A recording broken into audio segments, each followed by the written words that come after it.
اوپر لکھا ہوا ہے الاشباہ والنظائر على مذہب ابی حنیفۃ النعمان.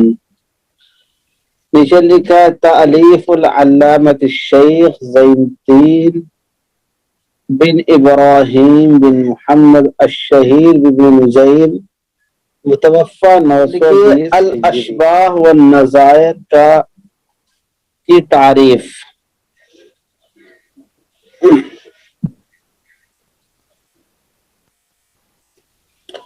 لکھیے شبہن کی جمع اشباہ. شبہن کی جمع اشباہ اور نظیر کی جمع نظائر.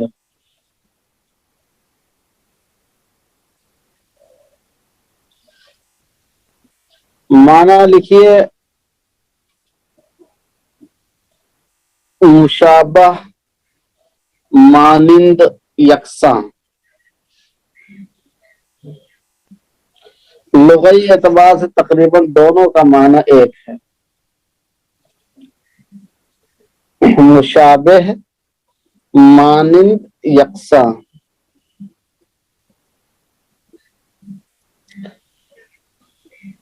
لکھیے الاشباہ والنظائر کی اصطلاحی تعریف. الاشباہ والنظائر کی اصطلاحی تعریف لکھیے.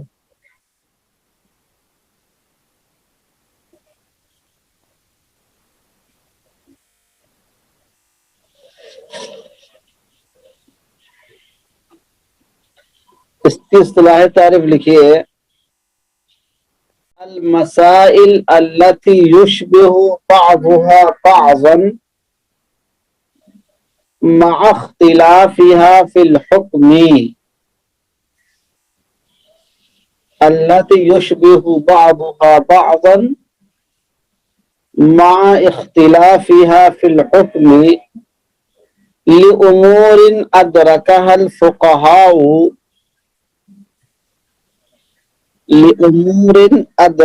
الفقهاء بدقة أنظارهم.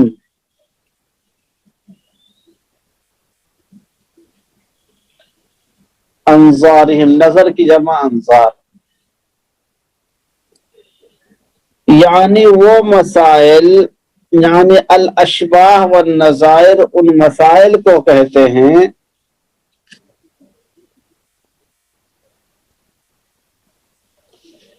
یعنی الاشباہ والنظائر ان مسائل کو کہتے ہیں جو ایک دوسرے سے مشابہت رکھنے کے باوجود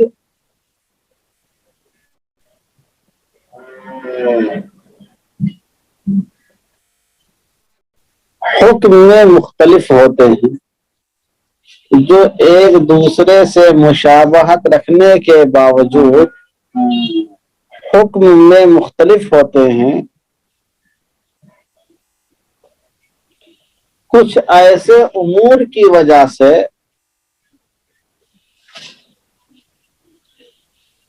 جہاں تک فقہا کی باریک نظر ہی پہنچ سکتی ہے، جہاں تک فقہا کی باریک نظر ہی پہنچ سکتی ہے.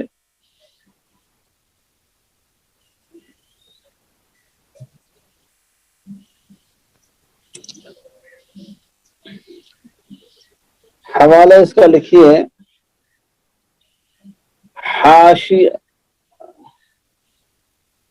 حاشیۃ الحموی علی الاشباہ صفحہ 23. حاشیۃ الحموی علی الاشباہ صفحہ 23. جہاں تک فقہا کی باریک نظر ہی پہنچ سکتی ہے. حاشیۃ الحموی علی الاشباہ.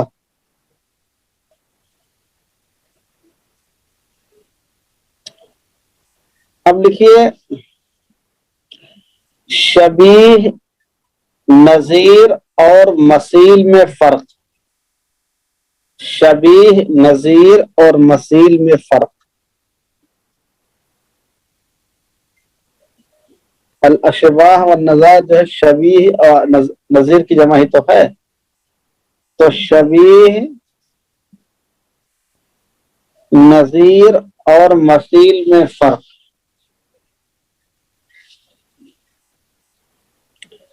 لکھیے اگر دو چیزیں یا دو طرح کے معاملات، اگر دو چیزیں یا دو طرح کے معاملات ہر لحاظ سے مساوی ہوں،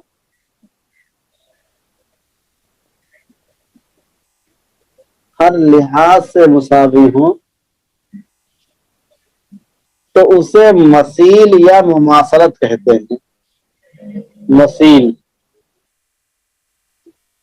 مثیل سے لکھیے گا، تو اسے مثیل یا مماثلت کہتے ہیں.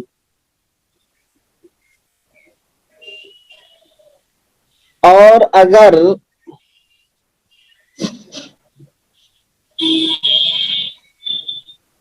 اکثری اعتبار سے مساوی ہوں تو اسے مشابہت یا شبیہ کہتے ہیں. اور اگر اکثری اعتبار سے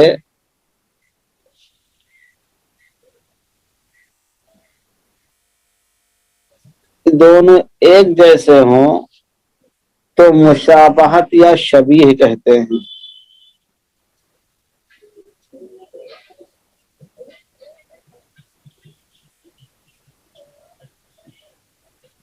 اور اگر یکا دکا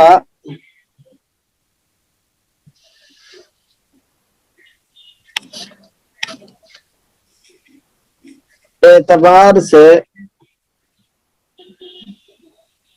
ایک جیسے ہوں تو اسے مناظرت یا نظیر کہتے ہیں.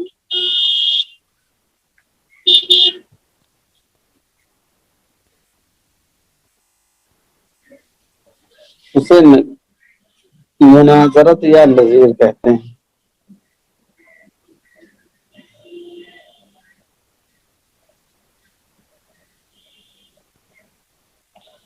حوالہ لکھیے الحاوی فی الفتاوی، الحاوی فی الفتاوی للسیوطی، الحاوی فی الفتاوی للسیوطی، جلد 2 صفحہ 273.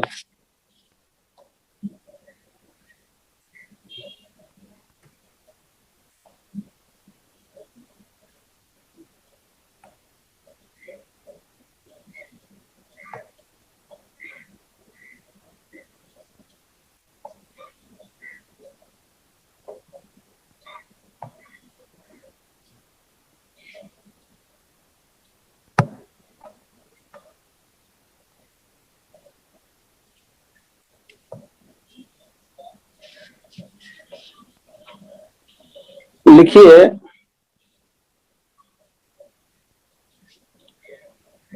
الاشباہ والنظائر کے نام سے مشہور 5 کتابیں.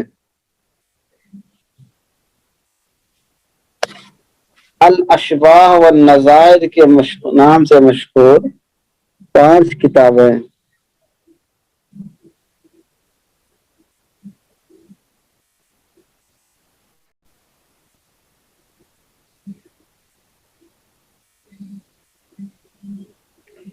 نمبر 1 لکھیے الاشباہ والنظائر لابن نجیم.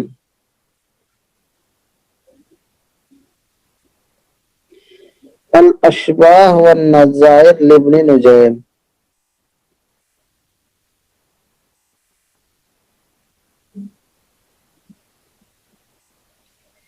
نمبر 2 الاشباہ والنظائر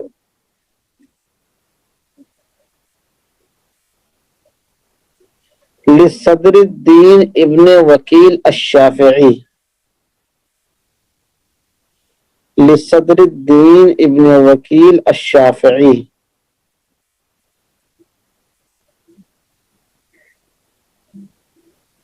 صدر الدین ابن وکیل الشافعی.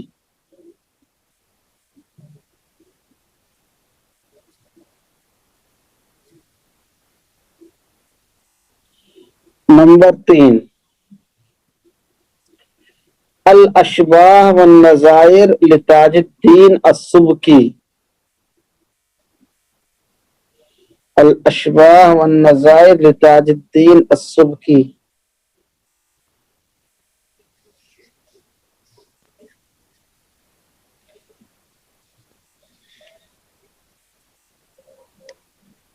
نمبر 4 الاشباہ والنظائر لجلال الدین السیوطی.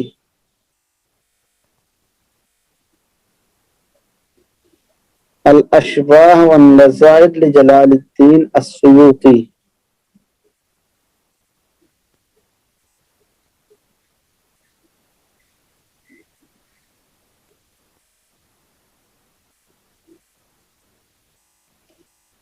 نمبر 5 الاشباہ والنظائر لابن الملقن.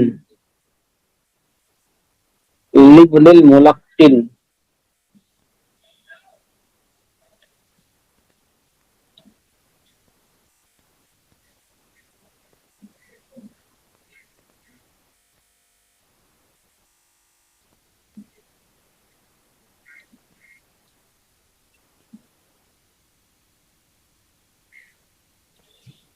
اب لکھیے الاشباہ والنظائر لابن نجیم میں پائے جانے والے فنون. الاشباہ والنظائر لابن نجیم میں پائے جانے والے فنون.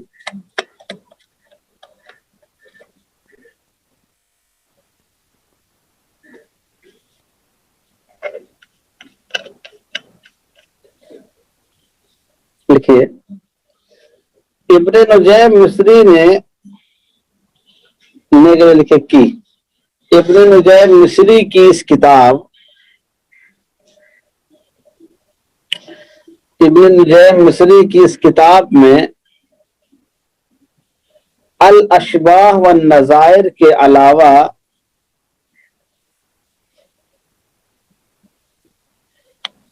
چھ فنون اور بھی ہیں.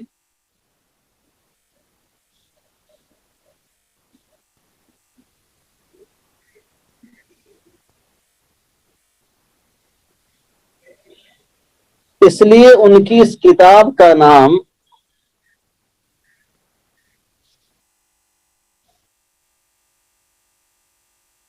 تسمیۃ الکلی بسم الجزئی کے قبیل سے ہے. تسمیۃ الکلی بسم الجزئی کے قبیل سے ہے.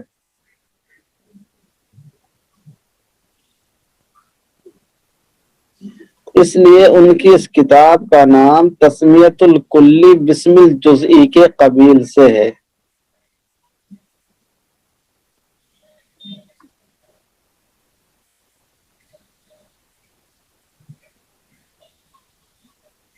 یہ کتاب جن 7 فنون پر مشتمل ہے وہ مندرجہ ذیل ہیں. یہ کتاب جن 7 فنون پر مشتمل ہے وہ مندرجہ ذیل ہیں.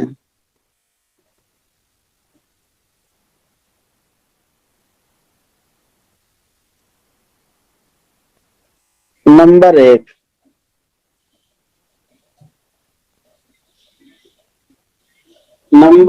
قواعد فقہیہ. نمبر 1 قواعد فقہیہ.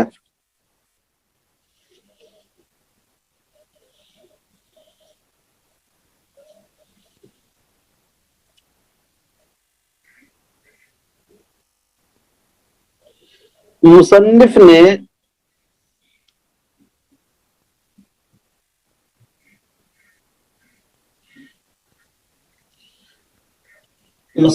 نے اس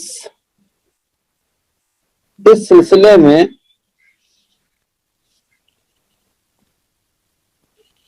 ان 6 قواعد کو بیان کیا ہے جنہیں اساسی قواعد کہا جاتا ہے.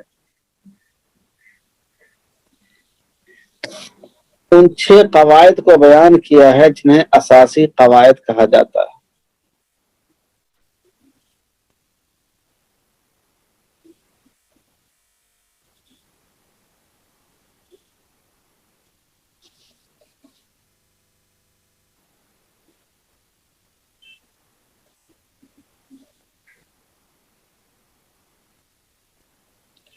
اور انہی کے ساتھ ساتھ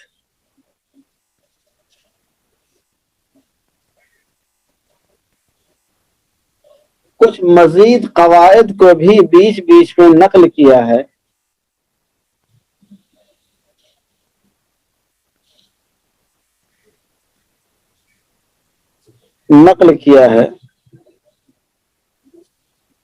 جن کی تعداد تقریباً 19 ہے.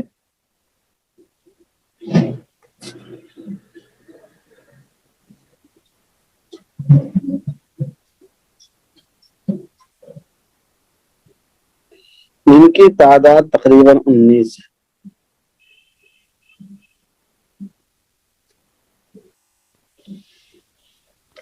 مصنف نے قواعد کو ذکر کرنے کے ساتھ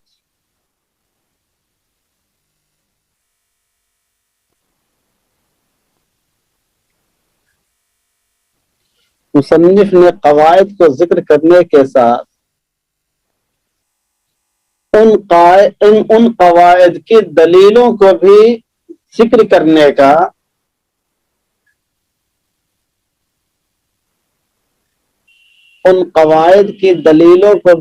کرنے کا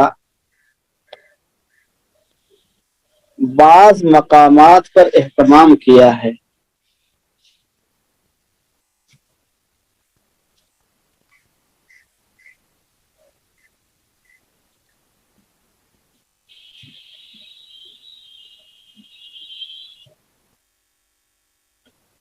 پھر اس کے بعد قاعدے کی تشریح کی ہے.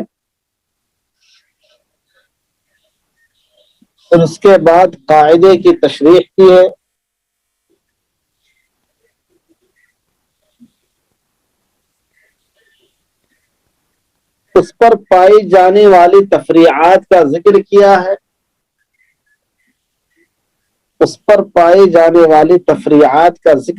ہے.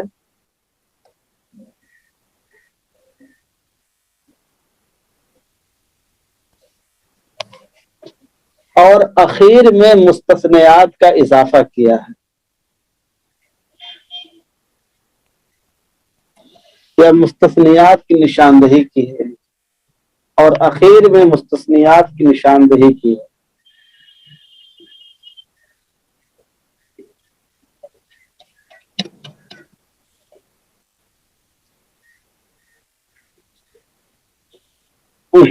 اب دیکھیے نمبر 2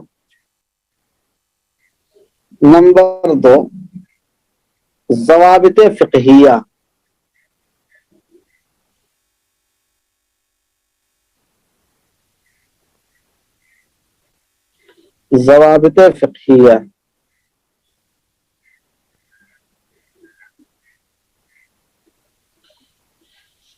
کتاب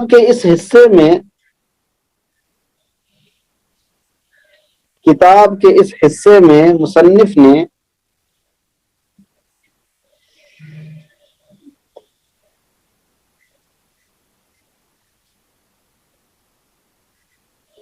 ابواب فقہیہ میں سے ہر باب سے متعلق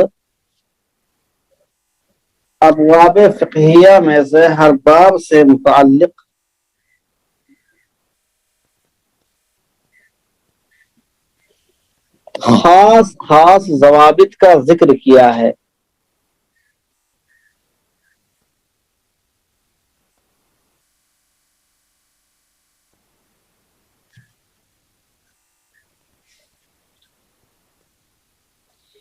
خاص ضوابط کا ذکر کیا ہے.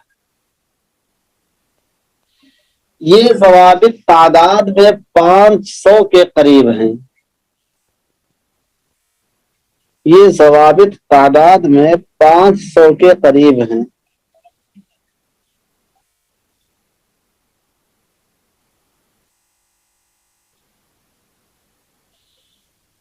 اور سب سے بہترین بات یہ ہے کہ حروف تہجی کی ترتیب پر ہے۔ اور سب سے بہترین بات یہ ہے کہ حروف تہجی کی ترتیب پر ہے۔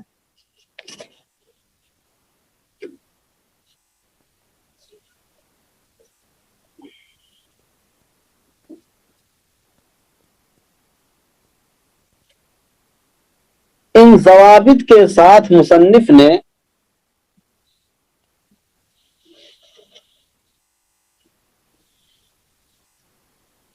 ان نادر مسائل کو بھی ذکر کیا ہے، ان نادر مسائل کو بھی ذکر کیا ہے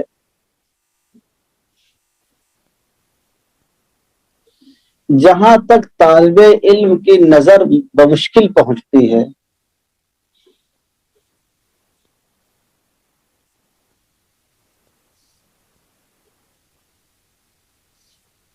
یا جن کا سمجھنا دشوار ہوتا ہے، یا جن کا سمجھنا دشوار ہوتا ہے۔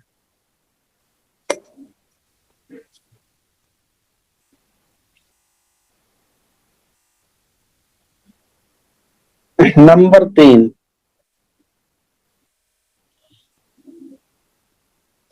اس سمجھ رہے میں کیا لکھا رہا ہوں؟ یعنی الاشباہ والنظائر جو کتاب آپ پڑھنے جا رہے ہیں، اس کے اندر صرف ایک ہی فن سے متعلق باتیں نہیں ہیں، بلکہ اس کتاب میں 7 فنون شامل ہیں۔ ان میں سے ایک فن ہم لوگ خالی پڑھیں گے بس۔ نادر مسائل کو بھی جمع کرنے کا اہتمام کیا ہے جہاں طالب علم کی نظر بمشکل پہنچتی ہے یا جن کا سمجھنا دشوار ہوتا ہے۔ نمبر 3، معرفت الجمع والفرق، معرفت الجمع والفرق۔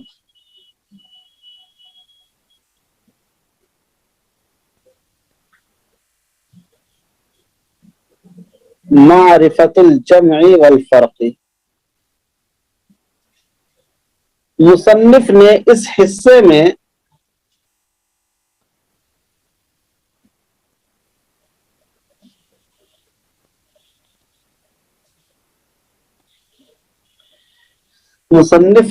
حصے میں یہ بات بتانے کی کوشش کی ہے، مصنف نے اس حصے میں یہ بات بتانے کی کوشش کی ہے کہ کون کون سے مسائل کہاں کہاں پر، کون کون سے مسائل کہاں کہاں پر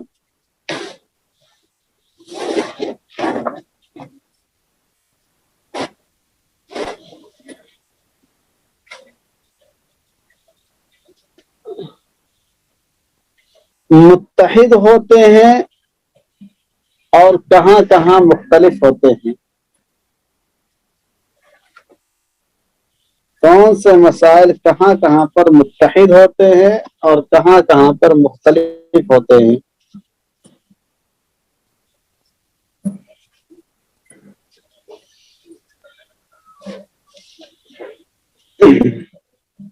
نمبر 4،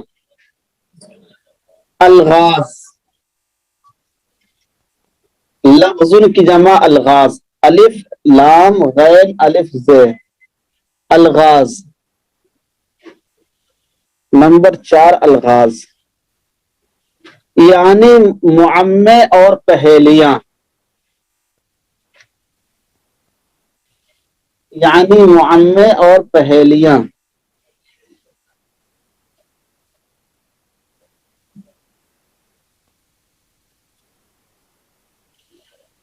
کتاب کے اس حصے میں مصنف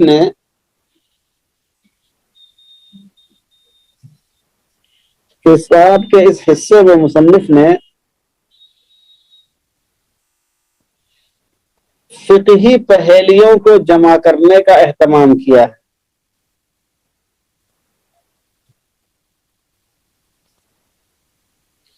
فقہی پہیلیوں کو جمع کرنے کا اہتمام کیا ہے،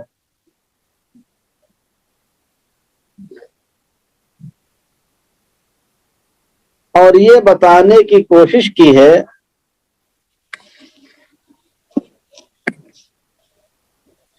کہ کون سے مسائل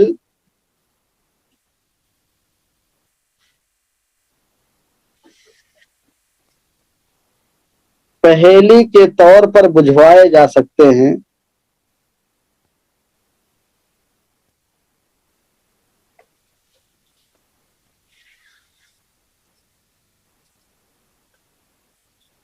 کتاب کا یہ حصہ نہایت دلچسپ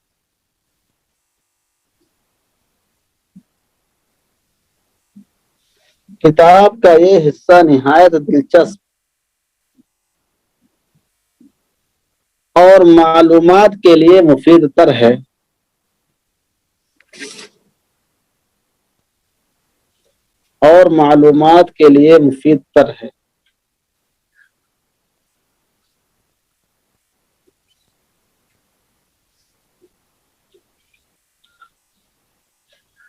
نمبر 5، حیل، حیلتن کی جمع حیل،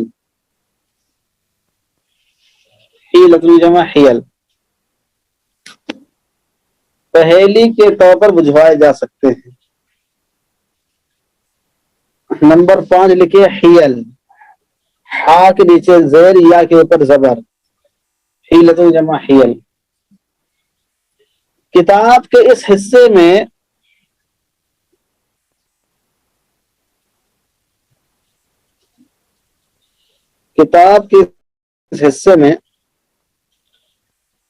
مصنف نے فقہ کے مختلف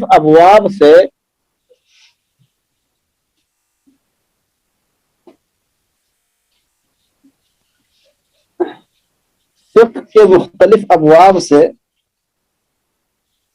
ان حیلوں کو جمع کرنے کا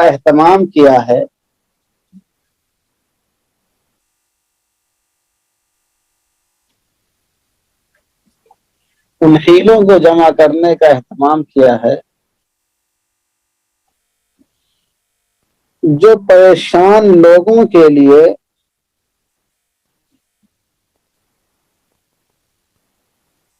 آسانی پیدا کر دیتے ہیں۔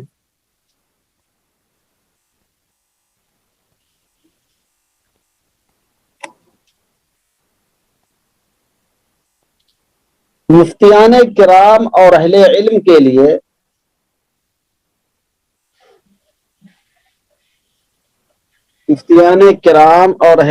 کے لیے کتاب کا یہ حصہ نہایت اہم ہے۔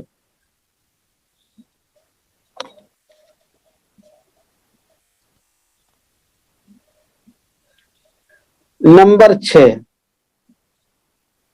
الاشباہ والنظائر۔ نمبر 6، الاشباہ والنظائر۔ 7 حصوں میں مشتمل کتاب لکھی، ان میں سے نمبر 6 یہ ہے۔ نمبر 6، الاشباہ والنظائر۔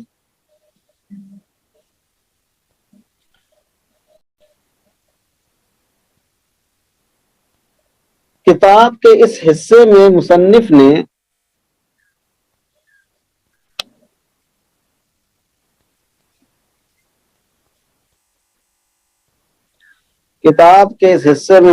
نے ملتے جلتے مسائل کو جمع کیا ہے۔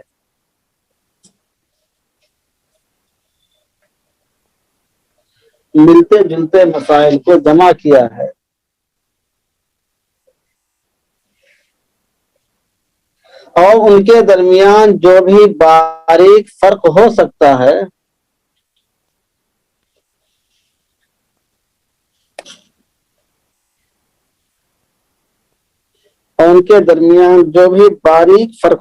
ہے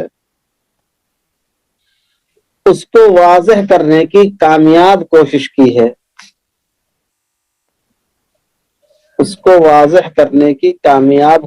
کی ہے۔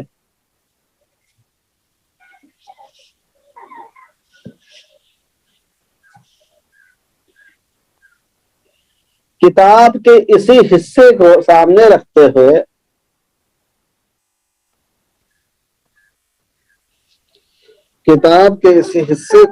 رکھتے ہوئے مصنف نے اپنی کتاب کا نام الاشباح والنظائر رکھا ہے۔ مصنف نے اپنی کتاب کا نام الاشباح والنظائر رکھا ہے۔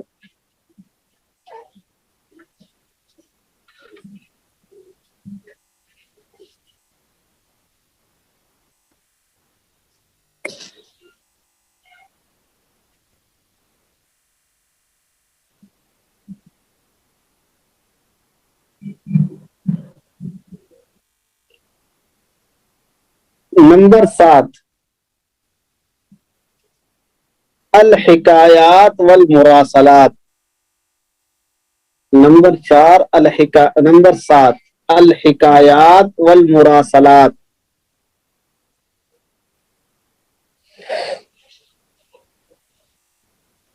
الحکایات والمراسلات، مرسلتن کی جمع مراسلات یا مراسلتن کی جمع مراسلات، حکایات و مراسلات۔ کتاب کے اس حصے میں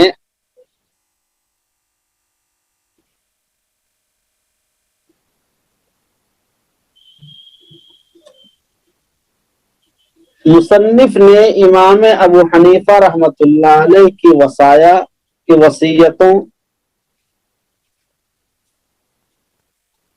امام ابو حنیفہ رحمۃ اللہ علیہ کی وصیتوں،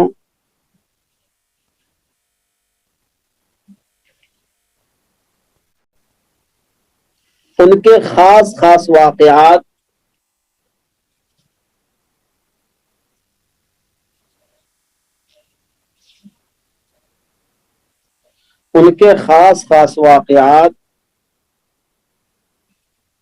اور مناظرات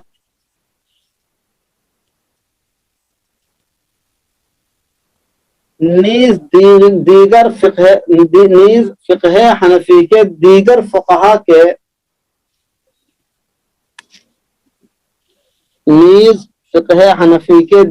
فقہا کے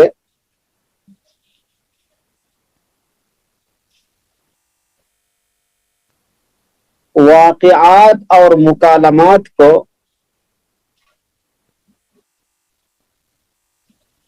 جمع کرنے کا اہتمام کیا ہے۔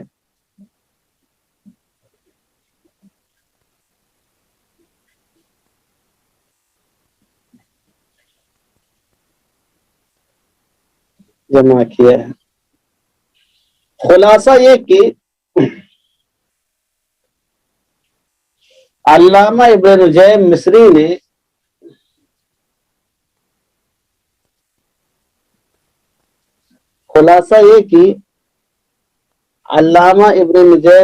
نے اپنی اس کتاب میں جن ابواب اور فنون کو جگہ دی ہے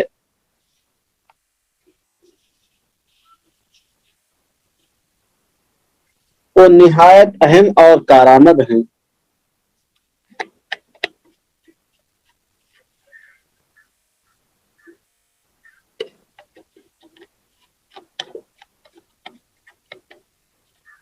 اور ہر عالم و مفتی کے لیے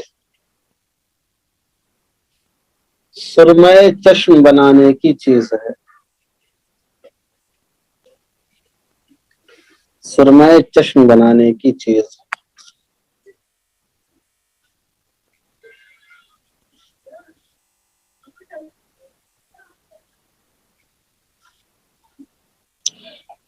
سمجھ آئی کہ نہیں آئی؟ الاشباح والنظائر جو کتاب علامہ ابن نجیم مصری کی ہے، اس کا ایک خاکہ ذہن میں آیا؟ ہم لوگ کون سا حصہ پڑھنے والے ہیں؟ ہم لوگ پہلا حصہ پڑھنے والے ہیں اس میں، قواعد فقہیہ کا۔ سمجھ رہے ہیں جی؟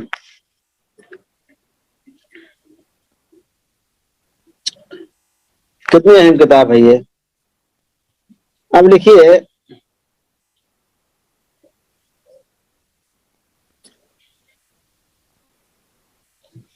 اس میں ایک چیز رہ گئی، اسی جو ابھی اوپر لکھا ہے ہم نے اس کو آخر میں لکھ لیجیے. مصنف نے اپنی یہ کتاب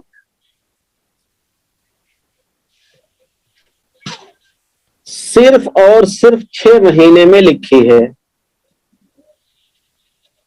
مصنف نے یہ کتاب صرف اور صرف 6 مہینے میں لکھی ہے.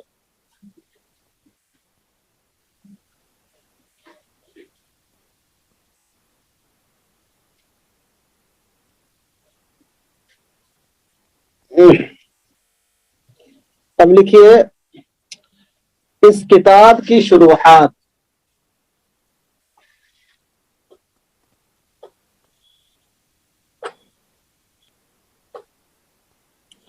اس کتاب کی شروحات دیکھیے. اس کتاب کی اہمیت کے پیش نظر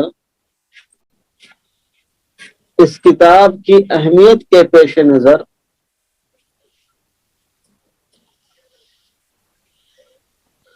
مختلف اہل علم نے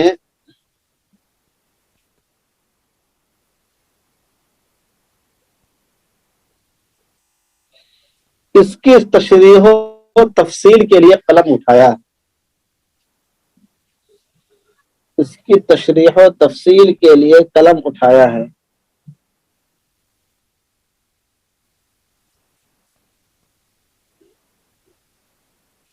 اور بہترین شرحیں تیار کی ہیں.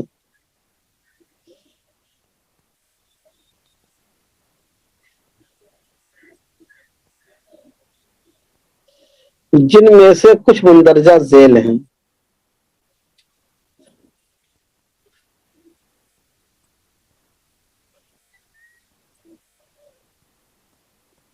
کچھ مندرجہ ذیل ہیں. نمبر 1.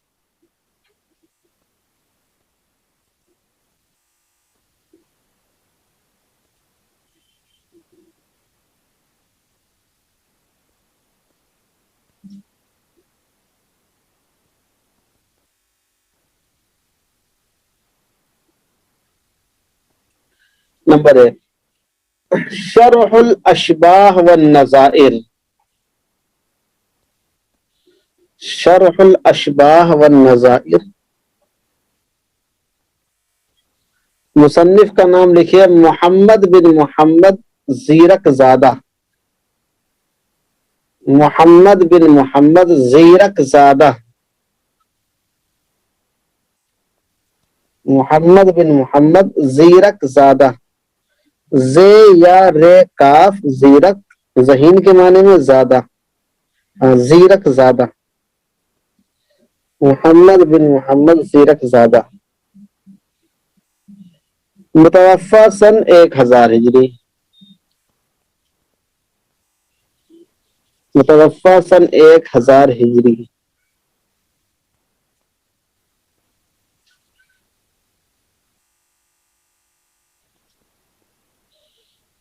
نمبر 2 تنویر البصائر علی الاشباہ والنظائر.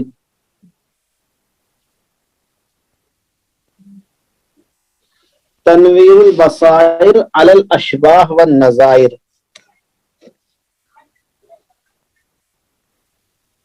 تنویر البصائر علی الاشباہ والنظائر. مصنف کا نام لکھیے شرف الدین الغزی. کوئی غزہ کے رہنے والے ہیں فلسطین کے پاس. شرف الدین الغزی. متوفی 1005.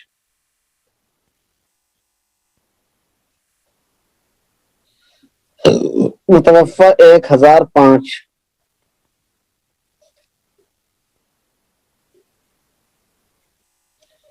ایک کتاب اور لکھیے. نمبر 3 غمز عیون البصائر شرح الاشباہ والنظائر. غمز عیون البصائر غین میم سے. غمز عیون البصائر شرح الاشباہ والنظائر. مصنف کا نام لکھیے احمد بن محمد الحموی. احمد بن محمد الحنوی متوفہ 1098، متوفہ 1098۔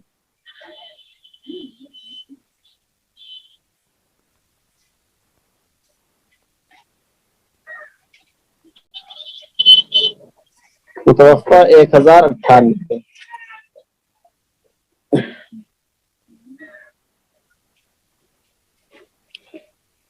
ایک کتاب اور لکھے نمبر 4، عمدۃ ذوی البصائر، عمدۃ ذوی البصائر بحل مهمات الاشباہ والنظائر، عمدۃ ذوی البصائر، عمدۃ ذوی البصائر بحل مهمات الاشباہ والنظائر،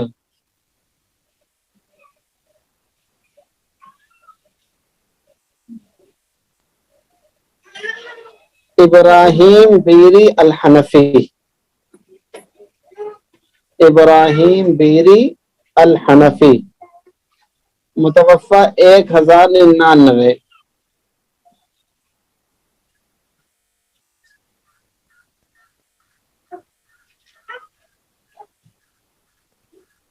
ابراہیم البیری الحنفی، متوفہ 1099۔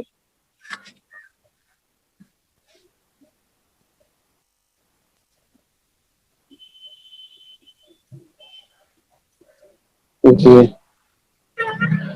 عمدۃ ذوی البصائر بحل مهمات الاشباہ والنظائر، ابراہیم البیری الحنفی، متوفہ 1099۔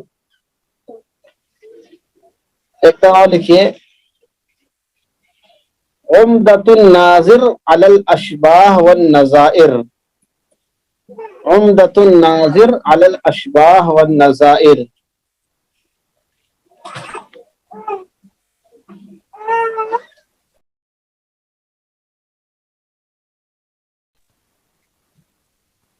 عمدۃ الناظر علی الاشباہ والنظائر، محمد بن علی الحسینی ابو السعود، امام علامہ شامی کے استاذ ہیں، ابو السعود ابراہیم، ابو السعود محمد بن علی الحسینی، متوفہ 1172 ہجری۔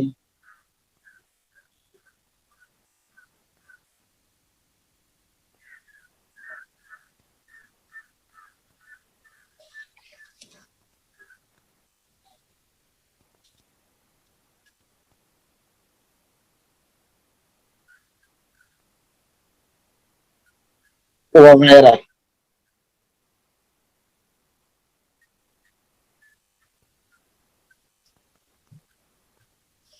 لکھا آپ نے؟ اردو شرح، اردو شرح آپ لوگ تلاش کریے۔ ایک صاحب کہہ رہے ہیں کہ باقی حصے نہیں پڑھے جاتے، باقی حصے ہندوستان میں نہیں پڑھے جاتے، ہندوستان میں پڑھنے کا اتنا شوق کہاں لوگوں کے پاس، سمجھ رہے ہیں؟ تو یہ سمجھ میں آیا آپ کو الاشباہ والنظائر کے بارے میں، آپ کو معلومات ہوئی۔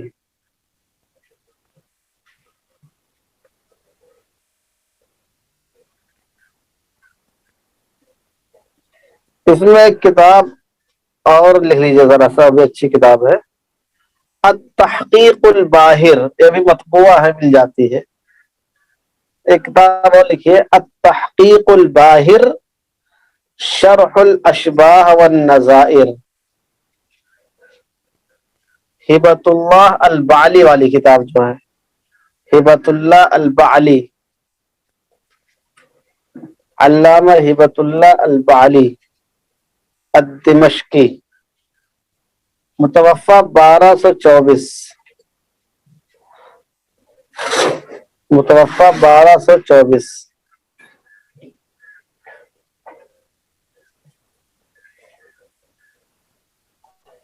یہ اب تحقیق الباہر مطبوعہ شکل میں آ گئی کتاب۔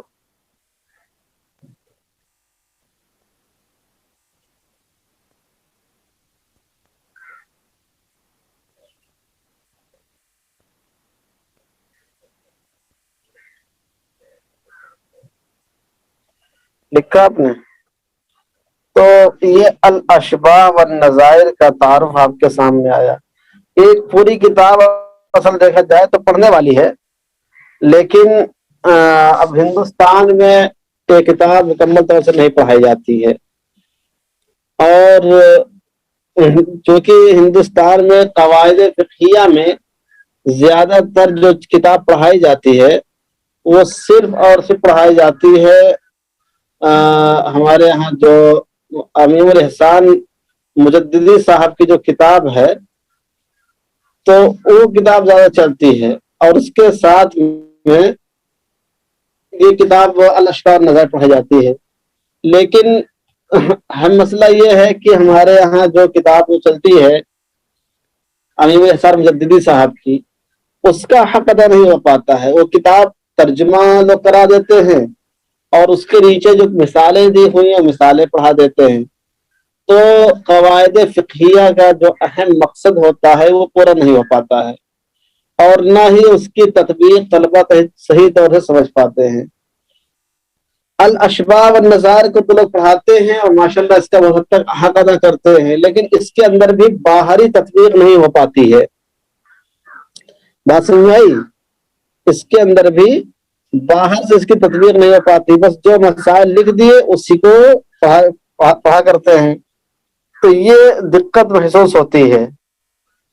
تو اس کی وجہ سے بہت سارے مسائل میں طلبہ الجھ جاتے ہیں. البتہ ہم نے قواعد فقہیہ پڑھانے کی کوشش یہ کی کہ دونوں چیزیں ساتھ میں چلیں. بطور خاص یہ جو کتاب ہے اس کا وہ بھی آ جائے سامنے آدمی کے اس کی اہمیت کیا ہے وہ، اور قواعد فقہیہ کی تطبیق بھی ہو جائے. تو اس طریقے سے یہ دونوں ملا کے اچھی چیز ہو جاتی ہے.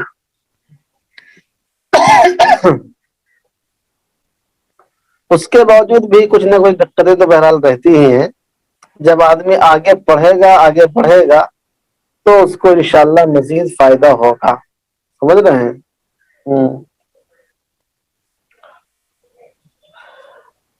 ایک بات اور جو ہے وہ بہت اہم یہ ہے کہ ہمارے یہاں جو دو کتابیں پڑھائی جاتی ہیں تو مفتی سید احمد پالنپوری صاحب نے اپنے مضمون میں جگہ لکھی ہے بات کہ قواعد کی کوئی ایک ہی کتاب ہونی چاہیے، یا تو قواعد الفقہ امام الاحسان مجددی صاحب کی پڑھائیں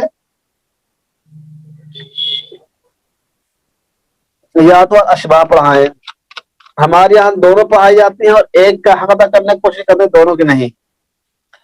تو میں سمجھتا ہوں کہ قواعد فقہیہ میں نے ابھی آپ کو لکھا ہے کہ 6 بنیادی قواعد اس کے اندر ہیں، اور باقی جو ہیں وہ ذیلی قواعد تقریباً 19 ہیں. تو 19 اور 6 25، کل ملا کے 25-26 قواعد اس میں ہوتے ہیں صحیح طور سے. اور کچھ قواعد اور بھی ہیں وہ بھی آ جاتے ہیں، لیکن اس سے بھی زیادہ آپ نے 99 قواعد پڑھ لیے ہیں. 99 قواعد. یہ کتاب کیا ہے، اس کا تعارف آپ کے سامنے آ گیا. اس کتاب کا منہج کیا ہے، کس انداز میں کتاب لکھی گئی، اس کو سمجھانے کے لیے انشاءاللہ ہم 1 یا 1.5 یا 2 قواعد انشاءاللہ پڑھیں گے. سمجھ رہے ہیں؟